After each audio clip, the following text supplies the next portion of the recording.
Hello and welcome back. My name is Jean, and today we're going to talk about leveling. How can you know your level of English? Is it important?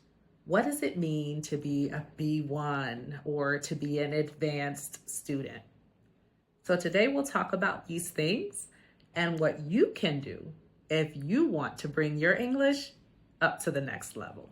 To begin, let's talk about the CEFR. That is the Common European Framework for Reference.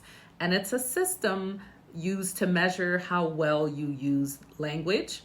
It's broken into 6 levels: A1, A2, B1, B2, C1, and C2. And we will take these one by one, starting with the A1. If you are listening to me now and can understand what I'm saying, you're at least a level 1, an A1, at least an A1, maybe higher. A1s can use simple expressions. They can introduce themselves, they can ask questions, they can interact as long as the person that they're interacting with uses maybe a little bit slower speech. Maybe their word use is a little bit more simple, then A1s can interact. Let's talk about A2. This level can be difficult for many. Oftentimes students feel stuck at this level and they find it difficult to progress from an A2 to a B1. But at this level, you can understand frequently used expressions related to everyday topics like work or hobbies, maybe even things happening in your local area. You can talk about yourself, you can talk about lots of things, but still in fairly simple terms. On to the B levels. Honestly, most of my students that I have are at this level, B1 or B2, considered intermediate. Now, at the B1 level, you are a true intermediate and you can manage most travel situations. You can understand conversations and text about familiar topics like family, work, interests. You can write about your goals, experiences, opinions, and dreams. And if you are a B1 level student trying to move on to B2, I have something for you. Click that link in the description box. Let's move on to level B2.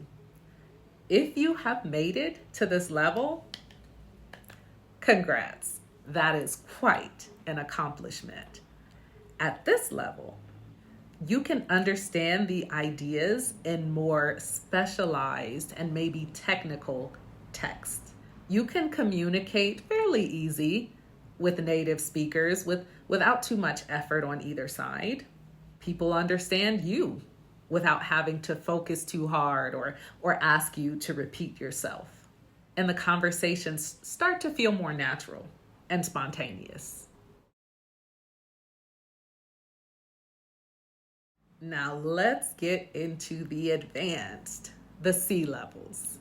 At a level C1, you can read long and complex articles and texts. You can understand conversations about complicated, maybe even abstract concepts. You don't have to think much about grammar or vocabulary. The conversation flows naturally. And you have the ability to write academic text clearly and effectively.